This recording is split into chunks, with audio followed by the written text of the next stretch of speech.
Hello everyone, and this is Rajat from Avision Institute, and today we are going to learn a new topic which is related with international relations, pretty much important for the civil services examination and the upcoming examinations as well.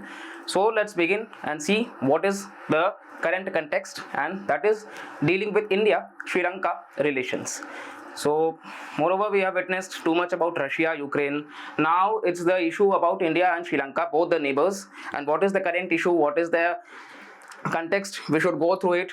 So we will see all the things related to it in this video, and I am damn sure that after watching the video, you will be left with enormous knowledge to clear any exam and to write even brilliant answers in mains as well and dealing with the interview as well. So let's see and dive into the topic of India Sri Lanka relations. Okay, and आप सबको notes भी बनाने हैं क्योंकि ये काफी important points होंगे. So let's start.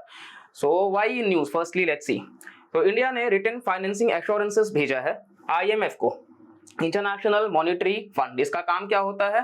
Finance provide करना. किन कंट्रीज को? जो कंट्रीज की इकोनॉमिक कंडीशन काफी वर्स्ट होती जा रही है. जैसे अभी हमने श्रीलंका में काफी समय से हम देख रहे हैं कि फाइनेंशियल क्राइसिस चल रहा है, तो उनको मदद की जरूरत है, फाइनेंशियल हेल्प की जरूरत है. तो आईएमएफ ने कहीं ना कहीं फाइनेंसिंग एश्योरेंस की बात करी थी, लेकिन उसका एक कंडीशन था. क्या कंडीशन था वो हम आगे अभी देखेंगे. तो इंडिया ने रिटर्न एश्योरेंस दिया है आईएमएफ को कि वो, और इसी के साथ भारत फर्स्ट बाइलैटरल क्रेडिटर बन गया है उस आइलैंड नेशन का. First bilateral creditor. बाइलैटरल मतलब द्विपक्षीय जब होती है. ऑफिशियली सपोर्ट करने के लिए उसके क्रूशियल डेट रीस्ट्रक्चर प्रोग्राम को लास्ट ईयर के इकोनॉमिक मेल्टडाउन के बाद में. और बाइलैटरल एग्रीमेंट भारत और श्रीलंका के बीच में हमें देखने को मिल रहा है high impact community development project. ये प्रोजेक्ट का जो नाम है वो बेसिकली है high impact community development project, और इसको साइन किया गया है भारत के external affairs minister S Jaishankar ji के विजिट के बाद में. ठीक है, तो कंटेक्स्ट हमें समझ में आया कि श्रीलंका को आईएमएफ लोन देने वाला था. तो उसके रिगार्डिंग क्या है कि भारत, चाइना और जापान जो कि मेजर कंट्रीब्यूटर्स हैं श्रीलंकन इकोनॉमी में, तो आईएमएफ ने कहा कि आप सब रिटर्न एश्योरेंस ला करके दोगे, जिसमें भारत सबसे पहला नेशन बन चुका है जो श्रीलंका को सपोर्ट कर रहा है उनके इस प्रोजेक्ट में कि हम रिस्ट्रक्चर करने के लिए तैयार हैं. ठीक है, चलिए अब कंटेक्स्ट को समझते हैं और भी डिटेल में. तो इंडिया का फाइनेंसिंग एश्योरेंस का सिग्निफिकेंस क्या होगा श्रीलंका के लिए, क्योंकि चलो भारत ने तो बोल दिया, अभी वो श्रीलंका के लिए क्या है. तो आईएमएफ ने प्रोवाइड करने की बात करी थी कितना, 2.9 billion package. 2.9 billion package Sri Lanka को. अगर देखिए प्री कंडीशन जो हमने कहा था, तो श्रीलंका के जो ऑफिशियल क्रेडिटर्स हैं जैसे कि चाइना, जापान और इंडिया, अगर ये एडिक्वेट फाइनेंसिंग एश्योरेंस देने की बात करते हैं तभी. तो आईएमएफ ने 2.9 बिलियन का तो कहा, लेकिन तीन नेशंस के सपोर्ट के बाद में, that is China, Japan and India, और उसमें भारत जो है वो सबसे पहला नेशन बन चुका है. तो हम अपने नेबरहुड फर्स्ट पॉलिसी को भी यहां पर दर्शा रहे हैं. ठीक है, चलिए अब नेक्स्ट आते हैं बाइलैटरल रिलेशंस. जैसा कि ये मेंस के लिए बहुत ही इंपॉर्टेंट टॉपिक हो जाता है, और साथ साथ में कहीं ना कहीं इस पूरे इशू को समझने के लिए इंडिया श्रीलंका जो है वो ऑल वेदर कहीं ना कहीं क्वेश्चन भी बन जाता है. हमारा सिलेबस आप देखिएगा उठा करके सिविल सर्विसेज का, तो वो इंडिया एंड इट्स नेबरहुड जो पॉलिसी है उसके तहत क्वेश्चन हर साल आता है उनके नेबरहुड पे. India Nepal, India Pakistan, India Sri Lanka, India Myanmar, तो बी रेडी. ठीक है, अब इंडिया श्रीलंका की बात करते हैं बाइलैटरल रिलेशंस का. तो इंडिया जो है वो क्लोजेस्ट नेबर है भारत का, सॉरी भारत जो है वो श्रीलंका का क्लोजेस्ट नेबर है. अब अगर आप मैप उठा करके देखोगे तो let me try to build, वैसे बहुत अच्छी ड्राइंग नहीं है, लेकिन ये अगर इंडिया है, सॉरी इतना भी बुरा नहीं है, लेकिन हाँ अगर ये भारत का आप इस तरीके से देखोगे तो ये अगर इंडिया है, ठीक है, और इसके साथ साथ नीचे यहाँ पे कुछ श्रीलंका आपको देखने को मिल जाएगा. और ये जो है वो इंडियन ओशन का रीजन है, जो बहुत ही इंपॉर्टेंट रीजन माना जाता है ट्रेड के पर्सपेक्टिव से और कहीं ना कहीं सिक्योरिटी के पॉइंट ऑफ व्यू से. आगे हम डिस्कस करेंगे, लेकिन ये मैप है और ये जो जोड़ता है इसको पाक स्ट्रेट जोड़ता है. जाफना वाला रीजन जो है तमिलनाडु का और श्रीलंका का कहीं ना कहीं आपको देखने को मिल जाएगा. मतलब ये जो पाक स्ट्रेट है उसको जोड़ने का काम भारत और श्रीलंका के बीच का यही पाक स्ट्रेट ही करता है. तो ये आपको याद रखना है, ये भारत का श्रीलंका के जाफना के साथ में मतलब जोड़ता है. ठीक है, तो ये ओवरऑल हो गया. तो closest neighbour, neighbourhood first policy को हम यहाँ पर लेकर के चल रहे हैं, और दोनों कंट्रीज का रिश्ता जो है वो 25 साल से भी पुराना है. 2500 ईयर्स ओल्ड से भी ज्यादा हमारा जो दोनों का रिलेशनशिप है वो चला आ रहा है. और लीगेसी है किसका? इंटेलेक्चुअल का, कल्चरल का, रिलीजियस का, और साथ साथ लिंग्विस्टिक इंटरैक्शन का. सभी पॉइंट्स को हम डिटेल में देखेंगे. कल्चरल, क्योंकि कहीं ना कहीं हमारे यहाँ से और उनके यहाँ से बुद्धिज्म जैसी चीजें देखने को मिली हैं, रिलीजियस उसी बुद्धिज्म की ही सब पार्ट है, लिंग्विस्टिक भी तमिल्स हमारे यहाँ भी और उनके यहाँ पर भी, और सिनलिस वगैरह ये सब जो देखने को मिलता है फर्दर हम अभी डिटेल में देखने वाले हैं। Wait for the moment and enjoy the video. उसके अलावा कुछ ही सालों में रिलेशनशिप जो है वो मार्क किया गया है कि क्लोज कॉन्टैक्ट्स देखने को मिला है हाईएस्ट पॉलिटिकल लेवल पे, जैसे कि बायलैटरल एक्सचेंजेस भी देखने को मिले हैं वेरियस लेवल्स पे, अलग अलग लेवल्स पे आपको देखने को मिलेगा। इवन रिसेंटली विक्रमसिंघे जो है वहां के प्राइम मिनिस्टर, उन्होंने कहा भी कि भारत ही पहली कंट्री है जिन्होंने हमारे को मुसीबत के समय में भी मदद करा है। तो कहीं ना कहीं ये हमारे लिए एक बहुत बड़ा आप कह सकते हो गेन है, क्योंकि अभी कहीं ना कहीं हमारे लिए श्रीलंका बहुत ही इंपॉर्टेंट है। आप मैप देख रहे हैं, मतलब हमारे यहाँ जो सिक्योरिटी कंसर्न्स है, ऑलरेडी इंडिया जो है वो यहाँ पे हम पाकिस्तान के साथ में बॉर्डर शेयर करते हैं, अफगानिस्तान के साथ में भी वखान कॉरिडोर, यहाँ अफगानिस्तान के साथ में वखान कॉरिडोर के साथ में, इधर चाइना आप देख ही रहे हैं ऊपर में, यहाँ पे म्यांमार के साथ में कहीं ना कहीं मतलब देखने को मिलता है। और आपको बता दें कि गोल्डन ट्रायंगल और गोल्डन कहीं ना कहीं क्रेसेंट का बीच में भारत लाई करता है। ये जो गोल्डन क्रेसेंट है जिसमें पाकिस्तान, अफगानिस्तान और ईरान, ये 3 कंट्रीज आती हैं, पाकिस्तान, अफगानिस्तान और ईरान, ये गोल्डन क्रेसेंट का पार्ट है, उसमें भारत आता है। और यहाँ पर ओपीएम का, ड्रग्स का जो प्रोडक्शन है, ट्रेड है, वो बहुत ज्यादा है। तो उसके वजह से हमारे जो नॉर्थ वेस्टर्न स्टेट्स हैं, पंजाब, जम्मू एंड कश्मीर, वहां से भारत में एंट्री कराई जाती है, जो हमारे यूथ जो ड्रग मेनेस के शिकार हो रहे हैं। इसके अलावा यहाँ म्यांमार, थाईलैंड और लाओस, बेसिकली आप इसको मिथिला के नाम से याद रख सकते हो, म्यांमार, थाईलैंड और लाओस। तो गोल्डन ट्रायंगल ये बनाता है पार्ट, ये गोल्डन ट्रायंगल में आता है, क्योंकि म्यांमार आपको कहीं ना कहीं यहाँ पे ये नॉर्थ ईस्ट से सटा हुआ देखने को मिल जाएगा, थाईलैंड आपको यहाँ मिल जाएगा और लाओस आपको यहीं कहीं मिल जाएगा, जो कि साउथ ईस्ट एशियन नेशंस का पार्ट भी है। तो ये इंडिया के सिक्योरिटी के पॉइंट ऑफ व्यू से बहुत ही इंपॉर्टेंट हो जाता है कि हमारा रिलेशन जो है वो अपने नेबर्स के साथ में बहुत अच्छा रहे, और श्रीलंका भी उसका एक पार्ट है, क्योंकि श्रीलंका जो है वो इंडियन ओशन रीजन में है और श्रीलंका के ऊपर बहुत बड़ा चाइनीज इकोनॉमी का भी डेट है। तो कहीं ना कहीं अगर हम उनके इन्फ्लुएंस को कम करना चाहते हैं तो इंडिया का एश्योरेंस होना वहां पर बहुत ही ज्यादा जरूरी है। और क्योंकि हम देखें अभी बहुत सारी इश्यूज हैं जो कि हम आगे अभी डिस्कस करेंगे, तो उस लिहाज से हमारे को ये टॉपिक समझना बहुत ही इंपॉर्टेंट है।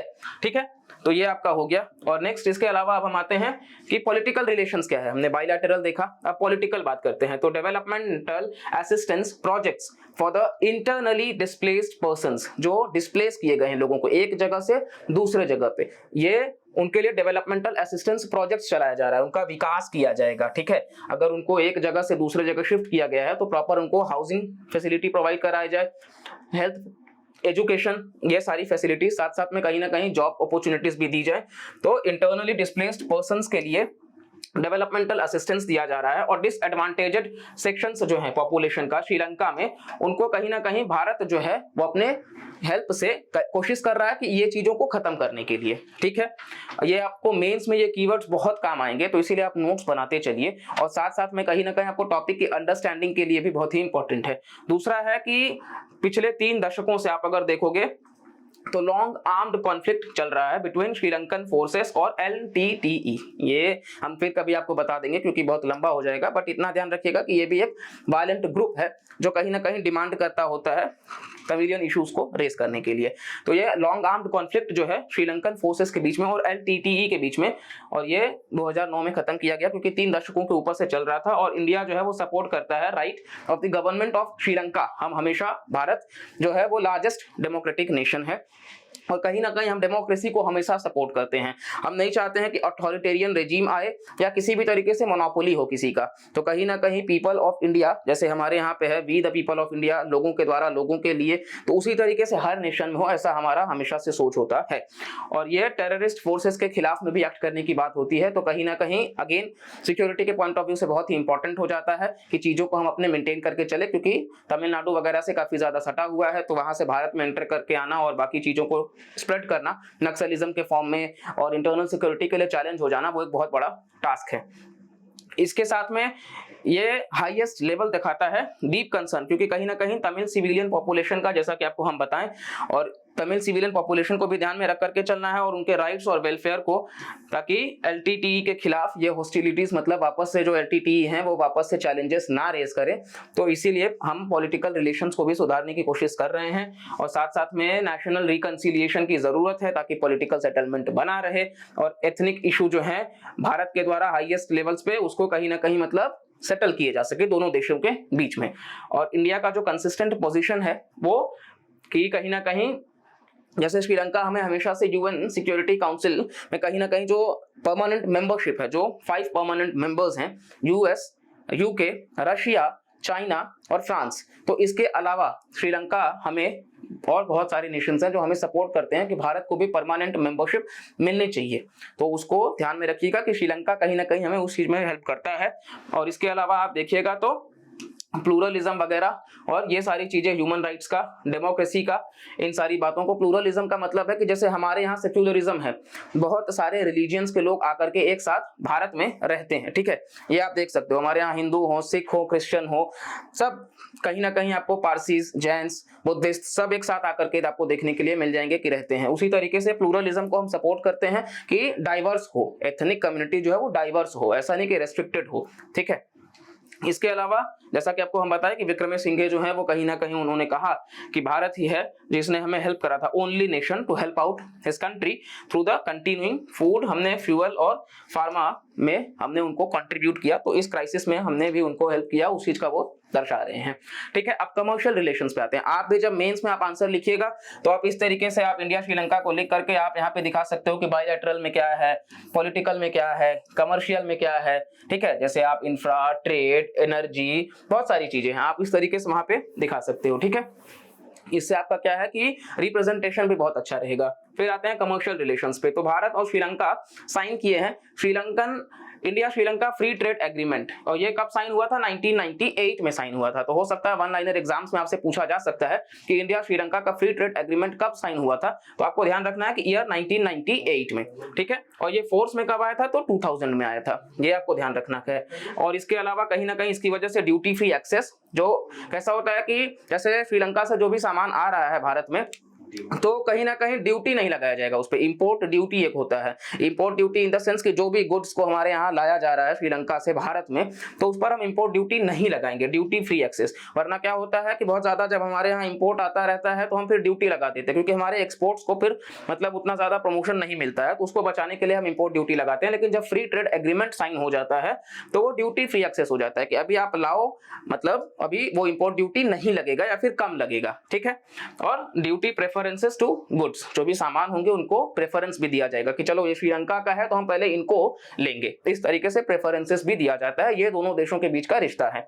इसके अलावा जॉइंट स्टडी ग्रुप सेट किया गया था 2003 में, जॉइंट स्टडी दोनों के पर्पस के लिए ये है। और ये रिकमेंडेशंस दिया था कि किस तरीके से दोनों कंट्रीज जो हैं वो ट्रेड में और इकोनॉमिक इंटीग्रेशन को, ट्रेड को करके और इकोनॉमिक इंटीग्रेशन को करके किस तरीके से ये जो है वो सेपा को लेकर के आए थे। 2003 में जॉइंट वर्किंग ग्रुप, सेपा क्या है? कॉम्प्रिहेंसिव इकोनॉमिक पार्टनरशिप एग्रीमेंट, ये इंडिया और श्रीलंका के बीच का साइन हो चुका है। आपको मेंस में ये पॉइंट बिल्कुल लिखना है कि इंडिया और श्रीलंका जो है वो एक दूसरे को सेपा के तहत, फ्री ट्रेड एग्रीमेंट के तहत इनके साथ हम जुड़े हुए हैं। तो बहुत इंपॉर्टेंट पॉइंट्स ये हैं। इसके साथ साथ में कहीं ना कहीं न्यू फ्रेमवर्क की भी बात हो रही है। क्या? इकोनॉमिक और टेक्नोलॉजिकल कोऑपरेशन एग्रीमेंट। ये क्या करेगा? ये बूस्ट कर देगा क्या? कोऑपरेशन, दोनों देशों के बीच का जो कोऑपरेशन है वो बढ़ावा दिया जाएगा। किन किन फील्ड में? टेक्निकल एरियाज में, ठीक है, साइंटिफिक एक्सपर्टीज दी जाएगी रिसर्च में, और इसके साथ साथ में जो भी इंस्टीट्यूशंस हैं, और इसके साथ साथ स्टैंडर्ड्स ऑफ गुड्स और सर्विसेज, इन चीजों में कहीं ना कहीं आप देख सकते हो कि इंप्रूवमेंट देखने को मिलेगा। और इससे हम कंपीट कर सकेंगे ग्लोबल मार्केट में, दोनों देश एक साथ मिलकर के, और इंप्रूव कर सकेंगे अपॉर्चुनिटीज, मैन पावर ट्रेनिंग का, एक दूसरे को स्किल्स सिखा सकेंगे, एक दूसरे को प्रमोट कर सकेंगे। और इसी तरीके से साउथ एशिया की हमारी पॉलिसी अपनी आगे बढ़ती रहेगी। और इसके अलावा ह्यूमन रिसोर्स और डेवलपमेंट का हम देख सकते हैं। तो ये आपको ओवरऑल याद रखना है कि ETCA जो है वो इंडिया श्रीलंका के बीच में है, और इस चीज को आपको ध्यान में रख करके पॉइंट्स को कवर करने हैं। नेक्स्ट हम आते हैं ट्रेड की बात कर लेते हैं। तो भारत जो है वो श्रीलंका का लार्जेस्ट ट्रेडिंग पार्टनर भी है। अच्छा, श्रीलंका का थर्ड लार्जेस्ट एक्सपोर्ट डेस्टिनेशन भी इंडिया ही है। तो India is Sri Lanka largest trading partner with a share of 16% in Sri Lanka total trade with the world. तो जो श्रीलंका का टोटल ट्रेड होता है, मानो कि अगर आप श्रीलंका का टोटल ट्रेड 100% है, तो इसमें से जो 16% है वो लगभग सिर्फ इंडिया से होता है, ठीक है। और जैसा कि आपको हम बताएं कि एक्सपोर्ट के मामले में थर्ड लार्जेस्ट है। और नेक्स्ट आता है bilateral trade between India and Sri Lanka. तो ये भी बढ़ा हुआ है। कितना बढ़ा हुआ है? 9 टाइम्स बढ़ा हुआ है। बिटवीन 2001 एंड 2018 टू 19 के बीच में। आप इसको इस तरीके से दिखा सकते हो कि ये मान लीजिए आप 2000 से 2001 है और 2018 से 19 के बीच में है, तो ये आप इस तरीके से इसको दिखा सकते हो कि ये 9 टाइम्स बढ़ा है। अभी आप इसको इस तरीके से ऐसे 9 टाइम्स इसको आप दिखा सकते हो। मेंस में आप इस तरीके से पिक्टोरियल रिप्रेजेंटेशन ही जब करिएगा तभी आपको मार्क्स भी बहुत अच्छे तरीके से मिलते हैं, ठीक है। तो ये आप इस तरीके से डेटा का भी उपयोग कर सकते हैं और आपका प्रेजेंटेशन भी बढ़ेगा। नेक्स्ट है कि भारत का सरप्लस भी है हमेशा से, ट्रेड सरप्लस श्रीलंका के साथ में। ट्रेड सरप्लस का मतलब क्या कि हम जो भी इंपोर्ट करते हैं और जो भी एक्सपोर्ट करते हैं, तो हम इंपोर्ट जो है वो कम करते हैं और जो एक्सपोर्ट है वो ज्यादा करते हैं।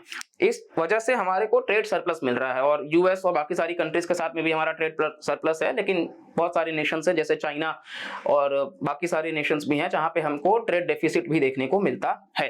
तो ये टर्म्स हम बाद में देखेंगे। खैर नेक्स्ट हम आते हैं, इसके अलावा 2018-19 में टॉप 3 एक्सपोर्ट्स जो है श्रीलंका का वो क्या क्या है।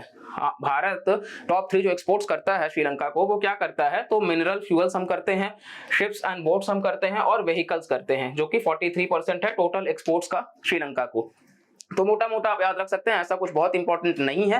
नेक्स्ट है टॉप 3 इंपोर्ट्स। भारत इंपोर्ट क्या करता है वहां से, तो ये शिप्स एंड बोट्स यहाँ पे भी आता है, residues and waste food industry से जो भी है, और कॉफी, टी, मेट, दरी वगैरह, स्पाइसेस, तो ये सब, और ये 56% है टोटल इंपोर्ट्स का, ठीक है। तो मोटा मोटा आप ध्यान रखिएगा। और इंडिया का जो एक्सपोर्ट है श्रीलंका को वो कहीं ना कहीं कम करता जा रहा है competitiveness vis China's exports to Sri Lanka. कहीं ना कहीं हमारा जो एक्सपोर्ट है वो चाइना के आगे कम पड़ता जा रहा है, तो हमें और ज्यादा चीजों को बढ़ाने की जरूरत है, ठीक है। ये रहा ओवरऑल पर्सपेक्टिव। अब हम आते हैं डेवलपमेंट कोऑपरेशन पे। तो इंडिया ग्रांट कर रहा है श्रीलंका को अकेले का कितना का लोन, 570 मिलियन यूएस डॉलर्स का, और ये ओवरऑल जो है वो 3.5 बिलियन से भी ज्यादा का कंट्रीब्यूशन हो जाएगा। तो ये आपको ध्यान रखना है कि 3.5 बिलियन यूएस डॉलर्स से भी ज्यादा का जो लोन कमिटमेंट है वो भारत के द्वारा ही है श्रीलंका को, ठीक है। और इसके अलावा $100 मिलियन यूएस डॉलर्स जो है वो लाइन ऑफ क्रेडिट दिया जा रहा है। लाइन ऑफ क्रेडिट क्या होता है, देखिए लोन अलग चीज होता है। लोन अगर आप लेते हो तो लोन आपको रीपे करना है, लेकिन लाइन ऑफ क्रेडिट क्या होता है कि कोई भी नेशन, जैसे इंडिया जब श्रीलंका को लाइन ऑफ क्रेडिट अगर दे रहा है तो हम फर्दर चाहते हैं कि श्रीलंका हमारा पैसा दे, लेकिन आराम से दे, ठीक है। टाइम इन्वेस्टमेंट, टाइम जो है वो बढ़ जाता है और रेट ऑफ इंटरेस्ट जो है वो ना के बराबर होता है, लगभग 1% या फिर ना के बराबर। हम वो, क्योंकि दोनों देशों का रिश्ता बहुत अच्छा है तो हम चाहते हैं उस चीज को हम बढ़ावा दे सके। तो लाइन ऑफ क्रेडिट भी दिया है भारत सरकार ने 100 मिलियन यूएस डॉलर्स का। किस लिए, सोलर प्रोजेक्ट्स को। तो हम रिन्यूएबल एनर्जी पे भी काम कर रहे हैं। तो आपको जैसा कि हमने बताया, जब आप ट्रेड एनर्जी दिखाओगे तो आप दिखा सकते हो कि क्लाइमेट चेंज को लेकर के दोनों देश कितने ज्यादा कमिटेड हैं। और इस वजह से, क्योंकि दोनों ही देश, हम आपको ज्योग्राफी याद करिए, इंडियन ओशन के पास में पड़ते हैं, तो डिजास्टर्स देख रहे हैं आप कहीं ना कहीं, चीजें ग्लोबल वार्मिंग की वजह से ग्लेशियर्स मेल्ट हो रहे हैं। तो ये जो इंडिया और श्रीलंका है ये कहीं ना कहीं इंडियन ओशन के बीच में लोकेटेड है, तो इनके जो शहर हैं वो बहुत जल्दी शिकार हो जाएंगे। अर्बन फ्लड्स हम देख ही रहे हैं काफी ज्यादा। तो ये चीजें याद रखिएगा कि line of credit solar projects को श्रीलंका में कहीं ना कहीं गवर्नमेंट ऑफ श्रीलंका और एक्सिम बैंक के बीच में ये साइन किया गया है। तो ये आप मेंस में लिख सकते हो। इंडियन हाउसिंग प्रोजेक्ट, इस प्रोजेक्ट के तहत कैसा है कि भारत सरकार जो है वो 50,000 से ज्यादा घर बना रही है श्रीलंका में, जहां पे वॉर अफेक्टेड एरियाज, जहां पे युद्ध वगैरह हुआ है, लड़ाई वगैरह हुआ, डिस्ट्रॉय जिनको किया गया है, या स्टेट वर्कर्स, उनको रहने के लिए जो टी प्लांटेशन वाले में हिस्सा में काम करते हैं, तो भारत सरकार ये श्रीलंका में प्रोवाइड कर रही है इंडियन हाउसिंग प्रोजेक्ट। तो ये हम दिखा रहे हैं कि कहीं ना कहीं सिर्फ इकोनॉमी के पॉइंट ऑफ व्यू से ही नहीं, हम कहीं ना कहीं एथिकल पॉइंट ऑफ व्यू से भी हम दिखा रहे हैं कि नहीं, भारत जो है वो लिटरली कंसर्न है अपने नेबर्स का, जैसे कि श्रीलंका, जो हमारे लिए बहुत ही इंपॉर्टेंट है, ठीक है। अब नेक्स्ट कंट्री में बहुत ज्यादा 1990 के समय में इमरजेंसी एम्बुलेंस सर्विस भी चालू की गई थी। तो आप ये सब ह्यूमैनिटेरियन असिस्टेंस है कि घर बना करके दे देना, एम्बुलेंस सर्विस चालू करके दे देना। तो ये दिखाता है कि हम हॉस्पिटैलिटी के फील्ड में भी काम कर रहे हैं, ठीक है। नेक्स्ट है, कुछ इंपॉर्टेंट प्रोजेक्ट्स भी हैं जो कि बहुत इंपॉर्टेंट ही है। डिकोया हॉस्पिटल बनाया गया है भारत सरकार के द्वारा। तो ये आप दिखा सकते हो कि कहीं ना कहीं भारत का कंट्रीब्यूशन, लाइवलीहुड असिस्टेंस दिया जा रहा है 70,000 लोगों को कि वो फिशिंग और फार्मिंग कम्युनिटी में जो हम्बन टोटा में रह रहे हैं। अच्छा, जो श्रीलंका का मैप है ना, ये श्रीलंका का जो मैप है, इसका जो ईस्टर्न हिस्सा है, यहीं पे हम्बन टोटा पोर्ट लोकेटेड है। तो आप ये ध्यान रखिएगा कि कहीं ना कहीं चाइना का इन्फ्लुएंस बहुत ज्यादा है। 99 ईयर्स के लीज पे भी है वो चाइनीज गवर्नमेंट को। तो इस वजह से हमारे लिए वो एक सिक्योरिटी का खतरा है। और दो भारत सरकार जो है वो त्रिकोणमाली जो है श्रीलंका में, वहां पर एक एयरपोर्ट बना रही है, तो उससे हमारा एक इन्फ्लुएंस बना रहेगा, लेकिन स्टिल हमें इन कंसर्न्स को भी भूलना नहीं चाहिए। ओके, नाउ ये हो गया आपका। इसके अलावा मेडिकल इक्विपमेंट्स की हम सप्लाई करते हैं बाबूनिया हॉस्पिटल में, और बहुत सारे फिश और बोट्स, ये सब। खैर इतना आपको डिटेल में जाने की जरूरत नहीं है, मोटा मोटा जो आपको हम पॉइंट्स बता रहे हैं वो आपको पता होना चाहिए एग्जाम पॉइंट ऑफ व्यू से। इसके अलावा 1500 सीट का ऑडिटोरियम का नाम रखा गया है किनके नाम पर? हमारे जो पहले नोबेल प्राइज विनर हैं लिटरेचर के फील्ड में, भारत के रविंद्रनाथ टैगोर साहब, तो उनके नाम पर श्रीलंका में एक रुहुना यूनिवर्सिटी है मतारा में लोकेटेड, तो वहां पर एक 1500 सीट का ऑडिटोरियम का नाम जो है वो रविंद्रनाथ टैगोर के नाम पे रखा गया है। तो ये दिखाता है कि दोनों के देशों के बीच का जो कल्चरल रिलेशंस है वो भी कितना बेहतर है। ठीक है, और एलओसी हमने देख ही लिया एलओसी क्या होता है। तो 318 मिलियन का एलओसी बाकी का भी देने की बात की गई है, वो रेलवे ट्रैक्स को बेटर करने के लिए, रेलवे वर्कशॉप्स को बेटर करने के लिए। तो ये सारी बातें हैं। अब नेक्स्ट हम आते हैं कल्चरल रिलेशंस पे। तो कल्चरल कोऑपरेशन एग्रीमेंट साइन किया गया है गवर्नमेंट ऑफ इंडिया और गवर्नमेंट ऑफ श्रीलंका के द्वारा किस ईयर में? 1977 में। और इसको पीरियोडिक मतलब कहीं ना कहीं अब कल्चरल एक्सचेंज के लिए लाया गया है और दोनों देशों के बीच का है। नेक्स्ट, बुद्धिज्म, जैसा कि आपको हम बताएं बहुत स्ट्रॉन्ग पिलर है इंडिया और श्रीलंका को जोड़ने का। और इसी के साथ में कहीं ना कहीं आप देख सकते हो कि जो ग्रेट इंडियन एम्परर थे अशोका द ग्रेट, जिनको हम हमेशा से याद करते हैं, तो उन्होंने अपने बच्चे अरहत महिंदा और थेरी संगमित्ता को भेजा था कहां पे? लॉर्ड बुद्धा के टीचिंग्स को एक्वायर करने के लिए किंग देवानाम तिस्सा जो श्रीलंका के थे वहां पे, उनके कहने पे। तो ये आप देख सकते हो कि बुद्धिज्म के साथ हमारा जो है वो जुड़ा हुआ है चीजें। नेक्स्ट है लॉर्ड बुद्धा का रिलिक्स भी जो है वो आपको कपिलवस्तु में देखने को मिलेगा 1970 में, और ये इंडिया ने एग्जिबिट करके रखा था 2 टाइम्स इन श्रीलंका। और प्राइम मिनिस्टर नरेंद्र मोदी जी जो है वो वर्चुअल बायलैटरल समिट अभी हेल्ड करे थे 26 सितंबर 2020 को, और अनाउंस किए थे 15 मिलियन का US डॉलर का grant assistance again project protect करने के लिए और प्रमोट करने के लिए बुद्धिस्ट टाइज को बिटवीन इंडिया एंड श्रीलंका। अच्छा, बुद्ध से जुड़ा हुआ जो चारों साइट्स है, I hope you remember, Lumbini में उनका बर्थ प्लेस है, सारनाथ में जहां पे उन्होंने कहीं ना कहीं मतलब चीजों को एनलाइटनमेंट वगैरह, बोध गया में देख सकते हो, सारनाथ में अपना वो फर्स्ट सरमन दिए थे। और इसके अलावा कुशीनगर जो यूपी में गोरखपुर में लोकेटेड है, वहां पे उनका जो महापरिनिर्वाण डेथ जो देखने को मिलता है।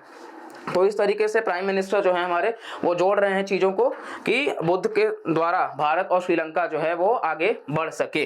ठीक है, अब नेक्स्ट हम आते हैं जुलाई 2020 में। आप देख सकते हो भारत सरकार ने डिक्लेयर किया है कुशीनगर एयरपोर्ट को, जो भारत में है, कि वो प्लेस है लॉर्ड बुद्धा का महापरिनिब्बन का, जैसा कि आपको हम बताए। और एक इंटरनेशनल एयरपोर्ट जो है वो अलाउ करता है बुद्धिस्ट पिलग्रिम्स को कि वो पूरे दुनिया के विजिट कर सकते हैं जो भी बुद्ध से जुड़ा हुआ साइट्स है। फर्स्ट इनॉग्रल फ्लाइट जो था वो श्रीलंका से ही चालू किया गया था। स्वामी विवेकानंद कल्चरल सेंटर भी है, और ये कल्चरल आर्म है हाई कमीशन ऑफ इंडिया का।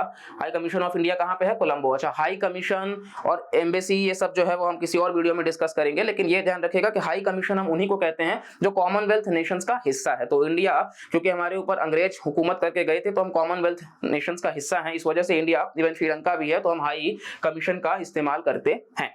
ठीक है, और ये काफी की रोल प्ले कर रहा है भारत और मतलब श्रीलंका के पीपल टू पीपल कॉन्टैक्ट्स को बढ़ाने के लिए, ये आप याद रखिएगा। और टूरिज्म वगैरह के लिए इंडिया ने लॉन्च किया ई टूरिस्ट वीजा स्कीम और श्रीलंकन टूरिस्ट के लिए 2015 में। तो टूरिज्म जो हमारे यहाँ काफी स्कोप है, तो उसको भी हम बढ़ावा दे रहे हैं, और इसके लिए हमने अलग से एक वीजा भी लॉन्च किया है। ठीक है, अब नेक्स्ट हम आते हैं सिक्योरिटी को लेकर के।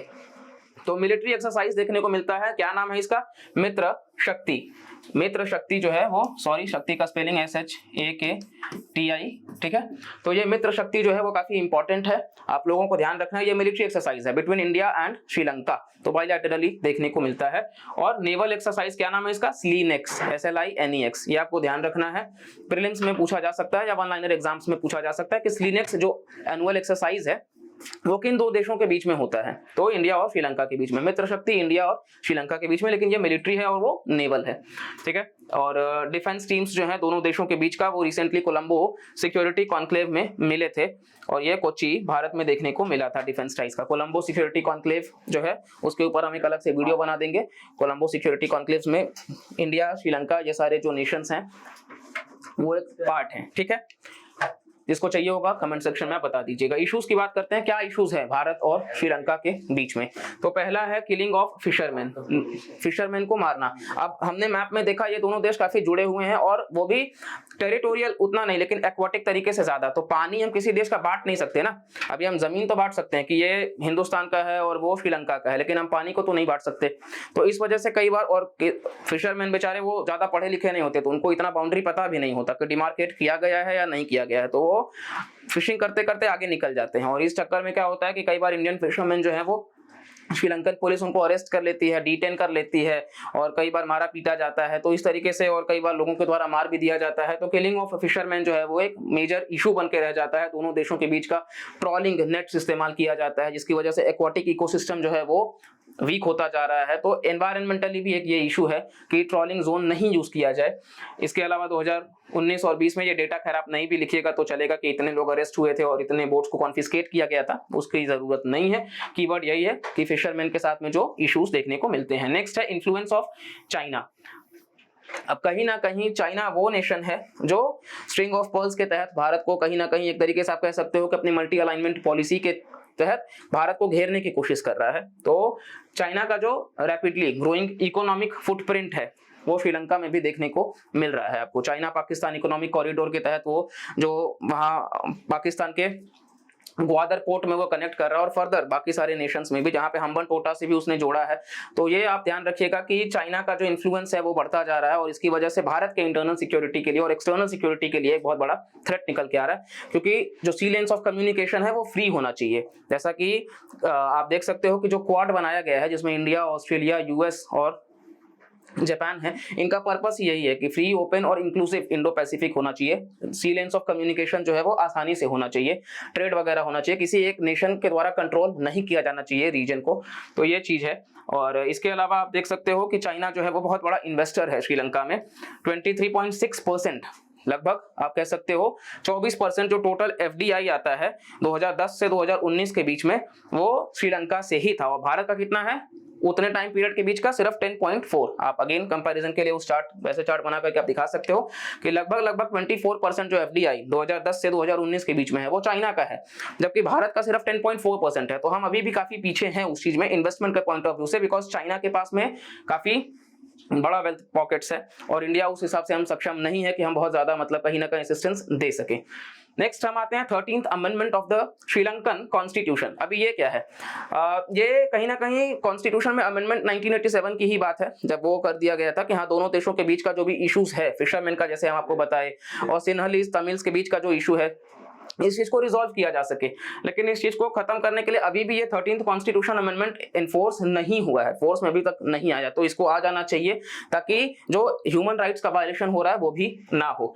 और इसके अलावा इंडिया जो है वो सपोर्ट करता है इम्प्लीमेंटेशन, लेकिन अभी भी श्रीलंकन गवर्नमेंट ने उस तरीके से चीजों को नहीं दिखाया है। बहरहाल ये चीजें हमने देख ली हैं, काफी सारा इश्यूज क्या है, दोनों देशों के बीच का रिलेशंस क्या है, और किस वजह से अभी ये दोनों देश न्यूज में है, और मैप के पॉइंट ऑफ व्यू से भी हमने आपको बता दिया कि क्या क्या इंपॉर्टेंट हो सकता है। अभी वे फॉरवर्ड क्या हो सकता है, क्योंकि हर चीज का वे फॉरवर्ड हमें देख करके चलना होगा। तो हमने देखा कि कहीं ना कहीं नेबरहुड फर्स्ट पॉलिसी के तहत श्रीलंका बहुत ही इंपॉर्टेंट है, और हम अपने नेबर्स को इग्नोर नहीं कर सकते हैं। तो जो छोटे मोटे इश्यूज हैं उनको हम रिजॉल्व करें, और बाकी चीजों को हम और आगे लेकर के चल सकें। तो उसके लिए कहीं ना कहीं नीड है कि हम नेशनल रिकंसिलिएशन दिखाएं, किस तरीके से पॉलिटिकल सेटलमेंट करके जो भी इश्यूज चल रहे हैं, जैसे कि बहुत सारे हमने देखे, और हाईएस्ट लेवल पे डेमोक्रेसी, प्लूरलिज्म और रेस्पेक्ट फॉर ह्यूमन राइट्स की बात करी जानी चाहिए। और इसी के साथ में कहीं ना कहीं इंडिया श्रीलंका जो है वो आगे बढ़ सकेंगे। हम जो जवाहरलाल नेहरू जी ने जो कहा था कि हाँ, आने वाला जो दौर होगा वो एशियन इकोनॉमीज के लिए होगा, तो उस चीज को हम सिद्ध कर सकेंगे, और कहीं ना कहीं बाकी चीजों को भी हम लेकर के आगे बढ़ सकेंगे। क्योंकि श्रीलंका से ही ठीक नीचे फिर मालदीव जैसे के नेशंस भी आ जाते हैं। तो हमें बहुत सारी इश्यूज को ध्यान में रख करके अपने आप को चलना होगा, और उस लिहाज से हम ये जो इंडिया श्रीलंका का मतलब टॉपिक रहा है, आई होप आपको बहुत ही आसानी से समझ में आ गया होगा। इन केस आपको कोई भी डाउट है, आप फ्री हो, कमेंट सेक्शन आपके लिए एनेबल है, आप पूछ सकते हो और हम बिल्कुल वहां पे रिप्लाई करेंगे। इसके साथ ही आपको वीडियो इंटरेस्टिंग लगा होगा तो लाइक करिएगा, शेयर करिएगा, चैनल को सब्सक्राइब करिएगा, और कमेंट करके हमें जरूर बताइएगा कि क्या लगा है और फ्यूचर में आप कैसे वीडियोस चाहते हैं। हम बिल्कुल इस सेशन को काफी इंटरेक्टिव रखेंगे और आपके लिए ढेर सारे ऐसे लर्निंग कंटेंट लेकर के आते रहेंगे। Thank you so much and bye bye, take care.